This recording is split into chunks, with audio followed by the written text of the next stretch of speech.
তো আলহামদুলিল্লাহ বন্ধুরা, দেখতে পাচ্ছেন সেই হাতিবান্ধা লালমনিরহাট থেকে মান্না সাউন্ড অ্যান্ড ডেকোরেটর থেকে মান্না ভাইয়ের CA30 সেটটা কমপ্লিট করে ফেললাম ইতিমধ্যে। আমি দুঃখিত, সেটটা আমার টেকনিশিয়ান ভাই যে সময় কমপ্লিট করেছেন আমি উপস্থিত ছিলাম না, যার কারণে কাজটা পুরোপুরি ভিডিওটা ধারণ করতে পারি নাই। আর দিনের বেলায় অনেক কাস্টমার থাকে, যার প্রেশারের কারণে ভিডিও করাটাও স্বাচ্ছন্দ্য বোধ করি না। তো আলহামদুলিল্লাহ, যাই হোক সেটা বড় কথা না। যে সমস্ত টেকনিশিয়ান ভাই কাজ বুঝিয়ে নিতে চান আমাদেরকে ফোন দিবেন, যথাসাধ্য আমরা চেষ্টা করব ইনশাল্লাহ। তো আমরা কমপ্লিট করে ফেলেছি ইতিমধ্যে, দেখতে পাচ্ছেন আমাদের প্যানেল বোর্ডের সাথে কানেকশন করা আছে এবং এখানে অসিলোস্কোপের সঙ্গে চ্যানেল এ আমাদের যে পজিটিভ সাইড আছে সেই সাইডে আমরা কানেকশন করে নিয়েছি। তো আমরা এখন আপনাদেরকে দেখাবো ভলিউম আপ করার সাথে সাথে কীভাবে স্টেপারটা খুলতেছে। আমরা গত ভিডিওতে দেখাইছি আমাদের নিচে যে হলুদ সিগন্যালটা, এটা কিন্তু ফার্স্ট যে ভোল্টেজ আছে সেটার অডিও সিগন্যাল, এবং এখানে দ্বিতীয় যে দেখতে পাচ্ছেন 76 ভোল্টেজের লাইন, সেটা কিন্তু খুলে গেল। এরপরে আরও একটু যদি আপ করি, এই যে দেখতে পাচ্ছেন 114 ভোল্টের যে লাইন, সেটা খুলে গেল। তো বন্ধুরা, আমরা যখন খুলতেছি তখন ওয়াটটা কত পাচ্ছে আপনাদেরকে দেখাই। দেখতে পাচ্ছেন 114 ভোল্ট যখন আপ হয়ে যাচ্ছে তখন আমাদের 2100 ওয়াট উঠতেছে, 2115 ওয়াট চ্যানেল এ সাইটে। তো এখন আর একটা বিষয়, একটু ভিডিওটা দূরের থেকে ধরি, আপনারা অসিলোস্কোপের দিকে খেয়াল করেন, এখনও পর্যন্ত কিন্তু সাউন্ডটা ক্লিন আছে। দেখতে পাচ্ছেন এখনও পর্যন্ত কিন্তু সাউন্ডটা ক্লিন আছে, কিন্তু যখন আমাদের ক্লিপ বাতিটা জ্বালায় দিব, এই যে দেখতে পাচ্ছেন এপাশে ক্লিপ বাতি জ্বালায় দিছি এবং সাউন্ডের মধ্যে ব্রেক চলে আসছে, এই যে সাদা এই যে টানা টানা, এটা কিন্তু থাকা যাবে না, সাইন ওয়েভ সিগন্যালটা থাকা লাগবে এইরকম যখন থাকবে তখন আপনার সাউন্ডের মধ্যে মিষ্টতা মাধুর্যতা সবই থাকবে এবং স্পিকারও কাটবে না এবং সাউন্ডটা কোয়ালিটিফুল হবে। এইভাবে বাজাবেন। আর যখন ক্লিপ সিগন্যাল জ্বালাবেন তখন দেখতে পাচ্ছেন সাউন্ডটা ফেটে যাচ্ছে, এই যে। তো এই হচ্ছে অবস্থা। এখন ক্লিন কত ওয়াট পাচ্ছি আমরা সেটা দেখাই। এই যে দেখতে পাচ্ছেন ক্লিন আমরা 1850 ওয়াট পেয়ে যাচ্ছি ক্লিন। আর এটা দিয়ে আমাদের অ্যাম্পিয়ার কত পাচ্ছি দেখতে পাচ্ছেন, অ্যাম্পিয়ার উঠতেছে 21.0, আউটপুট ভোল্টেজ 90। আচ্ছা, এখন আমরা এটা দেখলাম পজিটিভ সাইড, এবং এটারই নেগেটিভ সাইড আমরা দেখব। আপনারা জানেন প্রত্যেকটা স্টেপার যেগুলো সেট থাকে সেগুলার নেগেটিভ স্টেপার এবং পজিটিভ স্টেপার দুইটা যদি প্রপার না কাজ করে সেই ক্ষেত্রে কিন্তু আমাদের সমস্যা দেখাবে। তো আমরা এখন নেগেটিভ সাইডে অসিলোস্কোপের প্রুফটা লাগিয়ে নিচ্ছি বন্ধুরা, একটু বোঝার চেষ্টা করবেন। তো বন্ধুরা, এখন দেখতে পাচ্ছেন আমরা কানেকশন করে নিলাম নেগেটিভ সাইডে। এখন আমরা ভলিউম আস্তে আস্তে আপ করতেছি। এই যে আমাদের 76 ভোল্ট, এরপরে এই যে 114 ভোল্ট, দেখতে পাচ্ছেন 76 ভোল্ট, এরপরে 114 ভোল্ট। এই যে তিনটা স্টেপার আমাদের ঠিকঠাকভাবে কাজ করতেছে আলহামদুলিল্লাহ। আর আপনারা সবাই জানেন এটা কালেক্টর ফ্লোয়ার, যার কারণে 1943 যে সাইডে আছে ট্রানজিস্টর সেটা হবে পজিটিভ, এবং 5200 ট্রানজিস্টর যে সাইডে আছে সেটা হবে নেগেটিভ।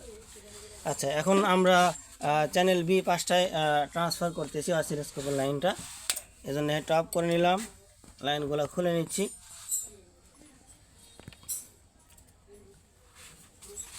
এখন এই পাশে দেখতেছি আমাদের 5200 ট্রানজিস্টর লাগানো আছে।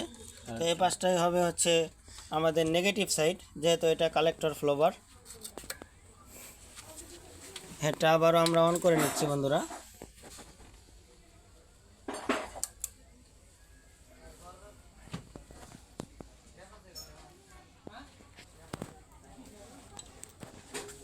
দেখতে পাচ্ছেন হেডটি অ্যাক্টিভ হয়ে গেল, এবং অসিলোস্কোপের দিকে আপনারা খেয়াল করেন, এই যে আমাদের দ্বিতীয় স্টেপ, এই যে তৃতীয় স্টেপ, দ্বিতীয় এবং তৃতীয় তিনটা স্টেপ আমরা সঠিকভাবে খুলে গেছে। এবং আপনাদেরকে যদি ওয়াটটা দেখাই, দেখতে পাচ্ছেন বন্ধুরা এ পাশে কিন্তু 2100 প্লাস হয়ে গেল। দেখতে পাচ্ছেন বন্ধুরা 2125 ওয়াট, ওই পাশে কিন্তু 2115 ওয়াট পাইছিলাম আমরা, দেখতে পাচ্ছেন 21.3 অ্যাম্পিয়ার। এখন আপনাদেরকে দেখাই এর সাথে এমনি এই আপনাদের বি পাশটায় যে ক্লিপের সাথে সাথে সাউন্ডটা যে ব্রেক হওয়া সেটা হচ্ছে কিনা। দেখতে পাচ্ছেন এপাশে এই যে এখানে কিন্তু ক্লিপ বাতি জ্বলে গেছে এবং আমাদের অসিলোস্কোপে কিন্তু সাউন্ডের মধ্যে ব্রেক এসে গেছে, দেখতে পাচ্ছেন এই যে। আর যদি আমরা ক্লিপ বাতি না জ্বালাই, ক্লিপ বাতি এখন জ্বালাই নাই, এখন সাউন্ডটা কিন্তু ক্লিন আছে। আর এটারও কিন্তু ক্লিন সাউন্ড আমরা 1800 ওয়াট পর্যন্ত পেয়ে যাচ্ছি। তো এই ছিল আজকের ভিডিও। এখন দুনো পাশটাই একসাথে আমরা লোড দিব, লোড দিয়ে আপনাদেরকে দেখাচ্ছি। আর যেহেতু আমাদের অসিলোস্কোপটা 2 চ্যানেল, সেজন্য আমরা 2 সাইডে একসাথে দেখাতে পারবো না এই অসিলোস্কোপে। আপনারা আমাদের জন্য দোয়া করবেন, ইনশাল্লাহ খুব শীঘ্রই আমরা 4 চ্যানেল অসিলোস্কোপ কিনবো এবং সেটা দিয়ে আপনাদেরকে দেখাবো 2 সাইড একসাথে। এই জন্য অসিলোস্কোপটা আমরা খুলে রাখলাম। এখন আপনাদেরকে 2 সাইড একসাথে আমাদের রড মিটারে দেখাবো। আর আমরা একটু আপনাদেরকে বলে রাখি, আমাদের চ্যানেল এ পাশটায় যে অ্যানালগ ওয়াট মিটার দেখতে পাচ্ছেন, এটা হাই ভোল্টেজ ঢুকে নষ্ট হয়ে গেছে। আর চ্যানেল বি পাশটায় আমাদের যে ভোল্ট মিটার দেখতে পাচ্ছেন, এটা একটু ডিস্টার্ব দিচ্ছে, ভোল্টেজ ঠিকঠাক মতো দেখাচ্ছে না। তো যার কারণে এই পাশের ওয়াট মিটারে এবং এই ভোল্ট মিটারে একটু তারতম্য দেখা দিতে পারে, সেটা আপনাদেরকে বলে নিলাম। এখান থেকে আমরা মিক্সারে ভলিউমটা দিয়ে নিচ্ছি। বন্ধুরা দেখতে পাচ্ছেন 2000 ওয়াট এবং 2000 ওয়াট, 2000 ঠিকঠাক দেখা যাচ্ছে। এবং আমাদের এই পাশে ভোল্ট দেখাচ্ছে 90, এই পাশে কিন্তু ভোল্ট নাই, আবার উঠতেছে, ভোল্ট মিটারের সমস্যা। এবং অ্যাম্পিয়ার যেটা 20.7 এবং 20.4, আমরা অ্যাকুরেট কিন্তু আউটপুট পাচ্ছি মাশাআল্লাহ। ওই যে 1900 এবং 1900 অ্যাকুরেট আউটপুট পাওয়া যাচ্ছে আলহামদুলিল্লাহ। তো আমরা এখান থেকে কিন্তু আমাদের 4 হোমে লোড দেওয়া আছে, দেখতে পাচ্ছেন এটা প্রচণ্ড পরিমাণ হিট হয়ে গেছে।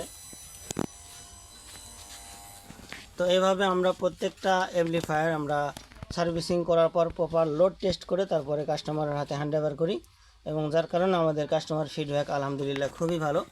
আমাদের থেকে যারা সার্ভিস নিয়ে ব্যবহার করতেছেন অবশ্যই কমেন্ট বক্সে জানাবেন কেমন সার্ভিস পাচ্ছেন। তো সবাই ভালো থাকবেন, সুস্থ থাকবেন এবং আমাদেরকে সাপোর্ট করবেন। আল্লাহ হাফেজ।